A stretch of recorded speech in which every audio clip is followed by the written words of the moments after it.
الحمد لله وكفى وسلام على عباده الذين اصطفى أما بعد فأعوذ بالله من الشيطان الرجيم بسم الله الرحمن الرحيم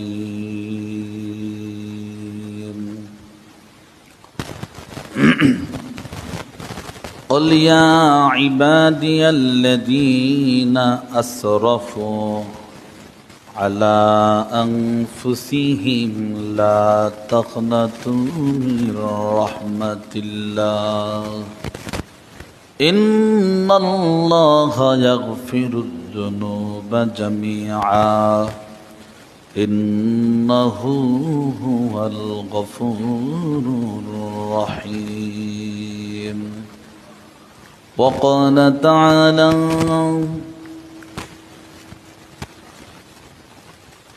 إن الله وملائكته يصلون على النبي يا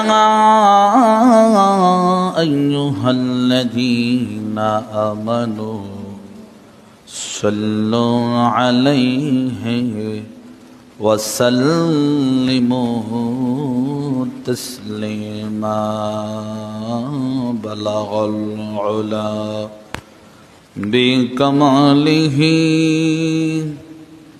كشف الدجى بجماله حسنت جميع خصاله صلوا عليه وآله محمد نے آکر کفر کو مٹایا کفر کو مٹا کرو صداقت بتایا کفر کو مٹا کرو صداقت بتایا لا الہ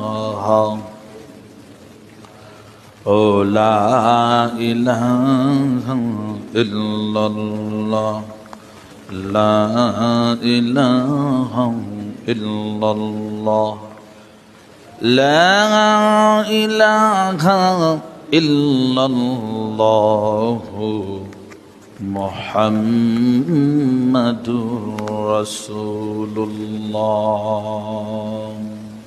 صلی اللہ علیہ وسلم سبحانك لا علم لنا إلا ما علمتنا إنك أنت العليم الحكيم قال رب اشرح لي صدري ويسر لي أمري واحلل عقدة من لساني يفقه قولي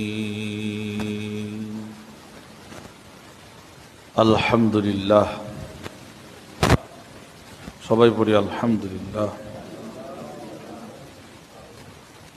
আল্লাহ সুবহানাহু ওয়া তাআলার আলিশানে শুকরগুজার করছি যে মহান আল্লাহ রাব্বুল আলামিন আমাদেরকে একটি সপ্তাহ পরে আবার আল্লাহর ঘর মসজিদে জুমার নামাজের লক্ষ্যে আসার তৌফিক দিয়েছেন। এই জন্য মহান রব্বুল আলামিনের দরবারে সকলেই অন্তরের গভীর থেকে সকলেই একই আওয়াজে সমস্বরে শুকরিয়া তান আল্লাহ রব্বুল আলামিনের দরবারে জ্ঞাপন করি বলি আলহামদুলিল্লাহ। লক্ষ কোটি দুরুদ ও সালাম বিশ্ব মানবতার মুক্তি দিশারি সাইয়্যিদুল মুরসালিন শাফিউল মুজলিমিন ইমামুল মুরসালিন খাতামান নবিয়্যিন হযরত মুহাম্মদুর রাসূলুল্লাহ সাল্লাল্লাহু আলাইহি ওয়াসাল্লামের উপর সর্বোপরি শুকুর যে মহান আল্লাহ রাব্বুল আলামিন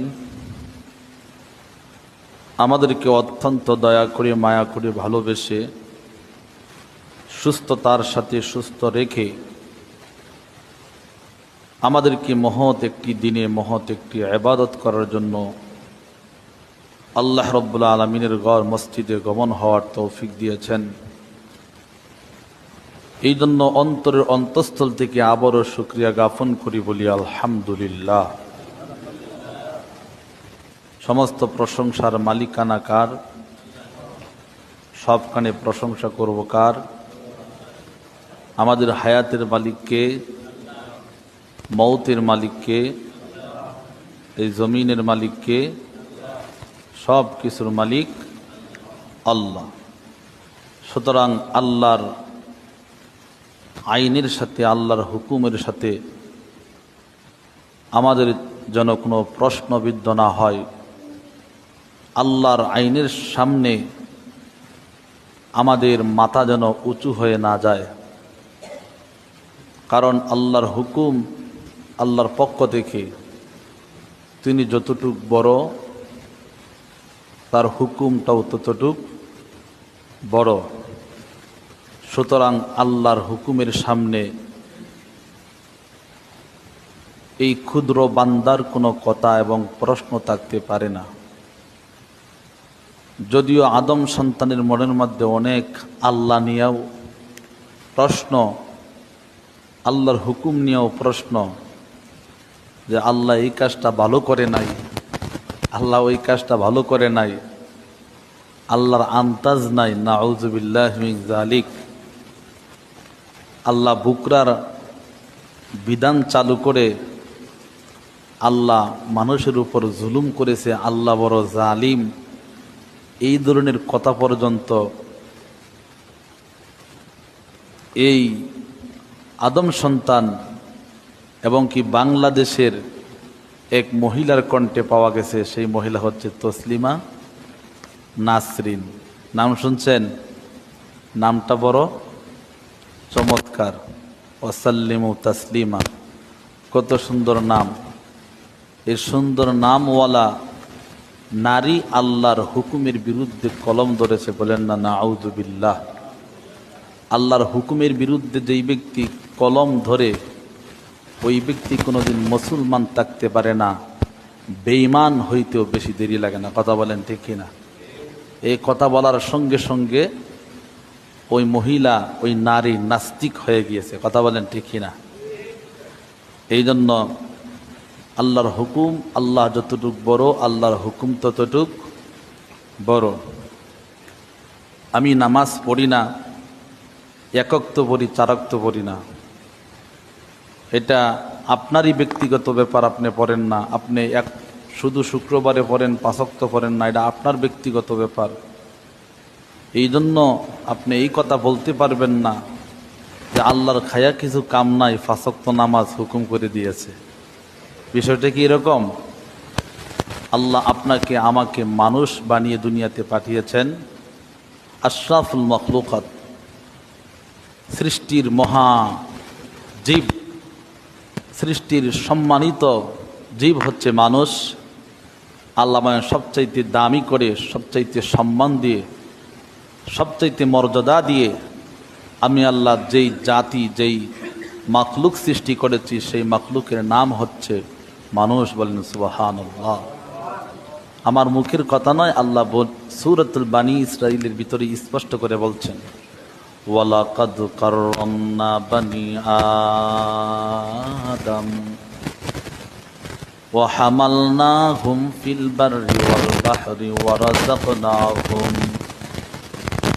ওয়ারাযাকনাহুম মিনাত তাইয়্যিবাতি ওয়া ফাদ্দালনা আলা কাসীরিম মিম্মান খালাকনা তাফদীলা। আল্লাহ রাব্বুল আলামিন এই আয়াতের ভিতরে বলছেন, ওয়ালাকাদ কাররামনা বানি আদম। কাররাম, মুকাররাম মানে শ্রেষ্ঠ, বনি আদম মানে মানুষ। আল্লাহ বলেন আমি আল্লাহ সবচাইতে বনি আদমকে মুকাররম করে দামি করে বানিয়েছি, সম্মান দিয়ে বানিয়েছি। বলেন না সুবহানাল্লাহ। এই জন্যই আল্লাহ বলছেন আমি আল্লাহ মানুষকে দামি করে বানানোর পর আবার মানুষের চাইতেও, মানুষের মধ্য হইতেও আবার এক মানুষ হইতে আরেক মানুষকে আমি আল্লাহ আরো সম্মান দিয়েছি। বলেন সুবহানাল্লাহ। মানুষ দামি, এর মধ্য হইতে আবার যারা মুমিন ঈমান এনেছে তারা আল্লাহর কাছে আরো কোটি গুণ বেশি দামি। এই দামি মানুষটা যখন অবুঝ মানুষের কাজ করে, যেমন মানুষকে আল্লাহ আকল দিয়ে দুনিয়াতে পাঠিয়েছেন, গরুকেও আকল দিছেন, কিন্তু গরুর আকল আর মানুষের আকল একই প্ল্যাটফর্মে কি বিচার করা যাবে?